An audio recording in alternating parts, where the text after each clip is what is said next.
Good morning. আমি তোমাদের পেলেদা। তোমরা আমার ট্রিপটা এতদিন দেখতেই পেলে। আজকে আমি খাজুরাহো থেকে, তো আমি আজকে এখান থেকে রওনা হয়ে যাচ্ছি বাড়ির উদ্দেশ্যে। আমার এতদিনের যা ট্যুর ছিল সেগুলো মোটামুটি প্রায় শেষ। এখন টাইম হচ্ছে ভোর 7:10। তো আমার গাড়ি এখন কোল্ড স্টার্টে দিয়ে দিয়েছি। গাড়ির অবস্থা দেখতেই পাচ্ছ, একদম পুরো কুয়াশায় মানে শিশিরে ভরে গেছে। গাড়ি কোল্ড স্টার্টে দিয়ে দিয়েছি। এখন এখান থেকে আমি রওনা হয়ে যাচ্ছি কলকাতার উদ্দেশ্যে।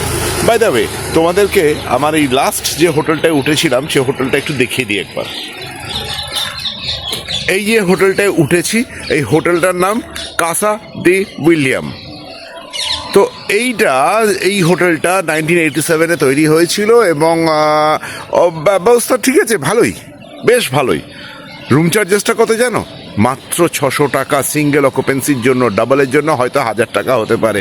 রুমগুলো খুব একটা আহামরি নয়, কিন্তু মানে প্রেজেন্টেবল, খারাপও নয় কিন্তু। তো এখান থেকে আমি এখন রওনা হয়ে যাচ্ছি তো কলকাতার উদ্দেশ্যে।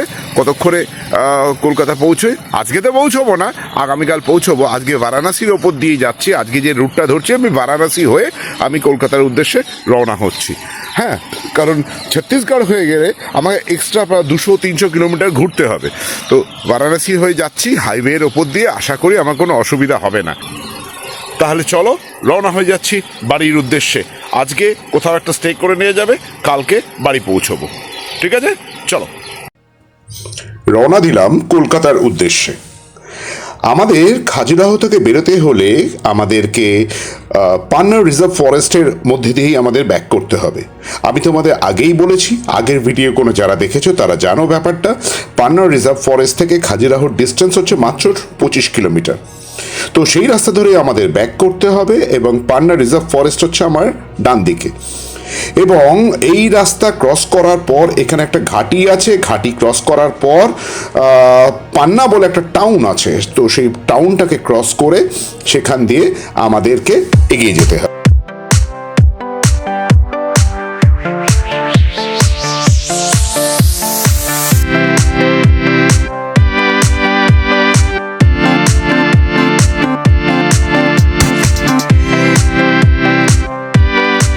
এখন বেনারস আর বেশি দূরে নয়, আমি চলেছি NH 135-এর ওপর দিয়ে। রাস্তাটা দেখো কি দুর্দান্ত ঢালাই করা রাস্তা, আর বাঁদিকটা কিন্তু পুরো খাদ।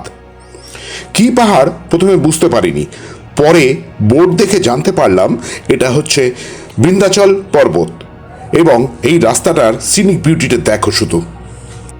এখনো পর্যন্ত রাস্তার যে কন্ডিশন দেখলাম, আপ অ্যান্ড ডাউন, মানে আমি যে রুট ধরে অমরকণ্টক হয়ে এদিকে এসছি সেই রাস্তা বনাম এই রাস্তা, তাহলে কিন্তু এই রাস্তা ধরে মধ্যপ্রদেশ আসা সবচেয়ে বেটার। হয়তো মনে হবে একটু ঘুরে আসতে হচ্ছে, কিন্তু অন্য রাস্তার যা কন্ডিশন, মানে আপের যে রাস্তাটার কন্ডিশন, সেটা যদি মানে খড়গপুর ধরে যদি আমি আসতে চাই, বম্বে রোড ধরে যদি আমি আসতে চাই, তার থেকে এই রাস্তার condition far far far better. বারবার মনে হচ্ছে একটু দাঁড়িয়ে সিনিক বিউটিটা দেখি, কিন্তু দাঁড়াতে সাহস হচ্ছে না। বাড়িকে দেখতে পাচ্ছ কারা বসে আছে? তো একটু এগোই, যেখানটা ফাঁকা পাবো সেখানটা একটু দাঁড়াই। কি সব রাস্তা দিয়ে যাচ্ছি রে বাবা! হ্যাঁ, দেখো পাহাড়, তলা দিয়ে রাস্তাটা গেছে। ওই যে ব্রিজটা দেখতে পাচ্ছ, ওই হয়তো ওইখান দিয়ে যেতে হতে পারে আমাকে। কিন্তু এখানে দাঁড়াবার একটা মুশকিল আছে, চারদিকে সেনারা ভর্তি। কোন সেনা? বাদর সেনা। যাই হোক, ব্যাপক জায়গাটা। NH 135 থেকে আমি উঠলাম এখন NH 35-এ, only 35। তারপর এই রাস্তাটা বারাণসীর খানিকটা আগে থেকে ডান দিকে চলে যাচ্ছে এবং সেটা হচ্ছে NH 19। তাহলে তোমরা বুঝতেই পারছো রুটটা কিরকম হচ্ছে। এখন মোটামুটি টাইম হয়ে গেছে প্রায় 4টে 4:50-52 এরকম কিছু একটা, হ্যাঁ ওই 4:55 এখন।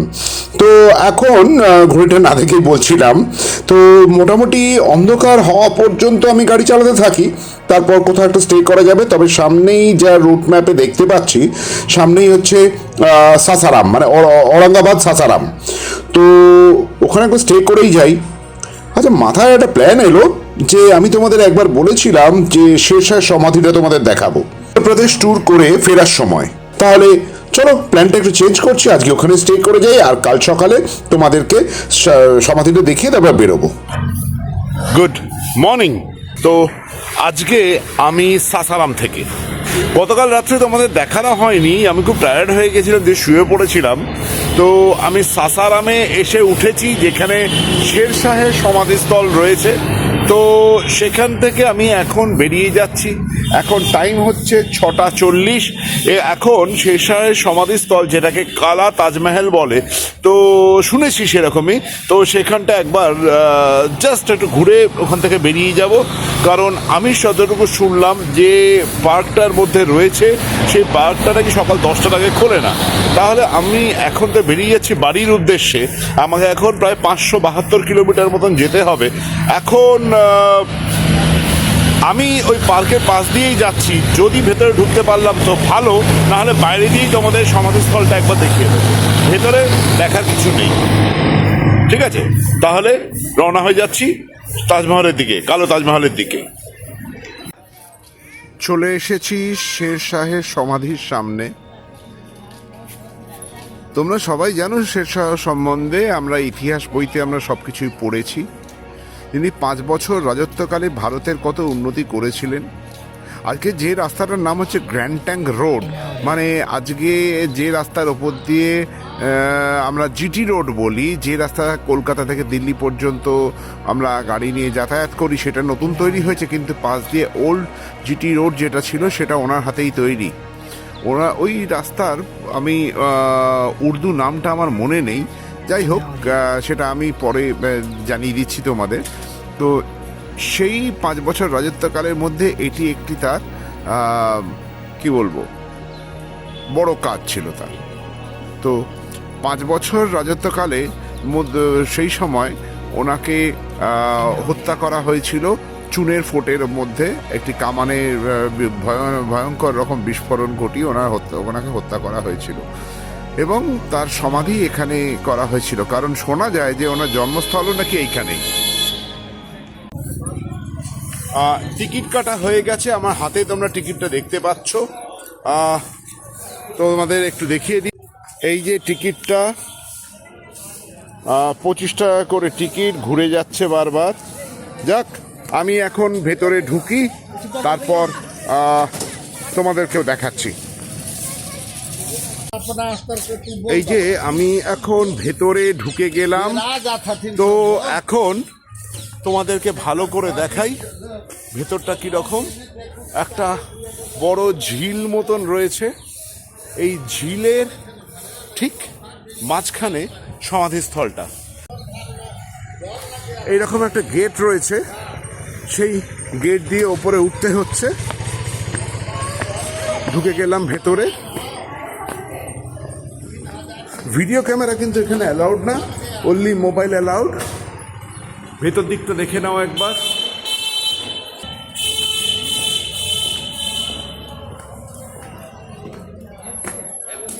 চারিদিকটা কেমন ধোঁয়াশা হয়ে রয়েছে। অন্য সাইডটাও তোমাদের দেখিয়ে দিই, এদিকে পুরো ঝিল রয়েছে, চারিদিকটা হালকা কুয়াশা রয়েছে এখনো, ওই জন্য দেখো একটু ছবিটা ধোঁয়া ধোঁয়া মতন লাগছে। এই উঠে চলে এসেছি আমি, এখন ভেতরে যাই, গিয়ে তোমাদেরকে দেখাচ্ছি আমি।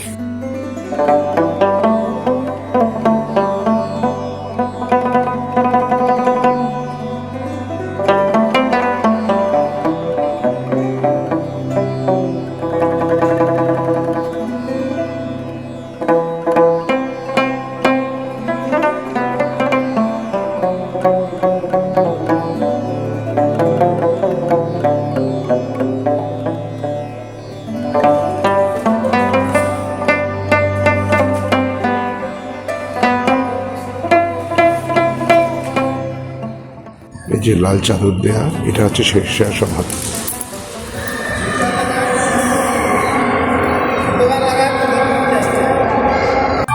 এখানে কেউ একটা কথা বললেও মারাত্মক লেভেলে ইকো হচ্ছে।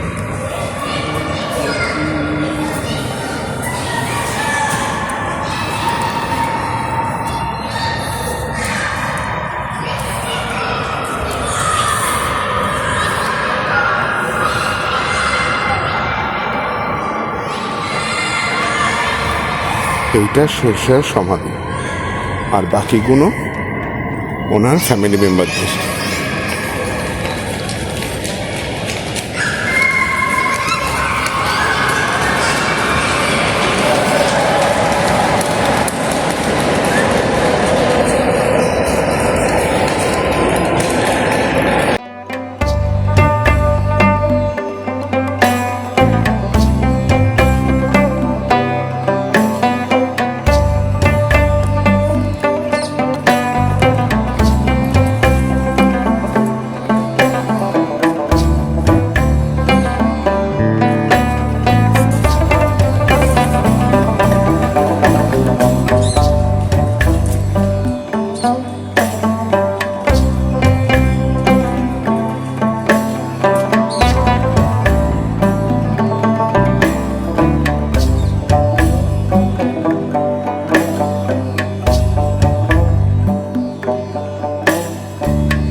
তাহলে ওভারভিউটা একটু একবার দেখিয়ে দিই, চারদিকের পরিবেশটা।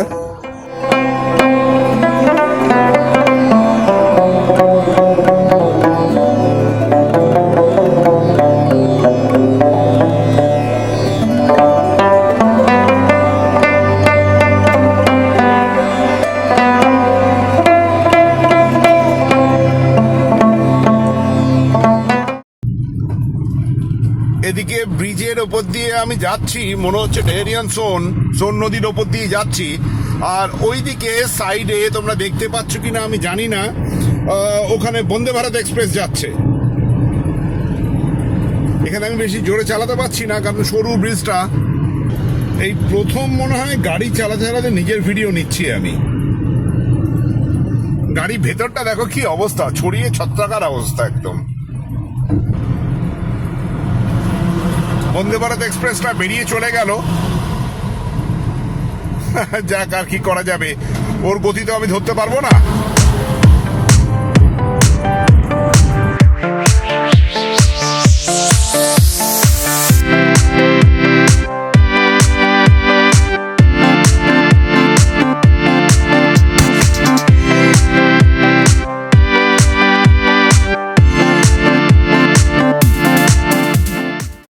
আমার সামনে রয়েছে পরেশনাথ পাহাড়, এবং একদম পাহাড়ের ওপর তোমরা দেখতে পাচ্ছ কি না আমি জানি না, পরেশনাথ মন্দির দেখতে পাচ্ছ।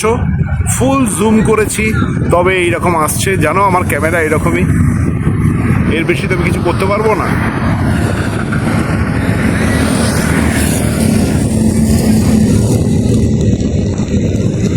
সিনিক বিউটিটা কিন্তু দারুণ।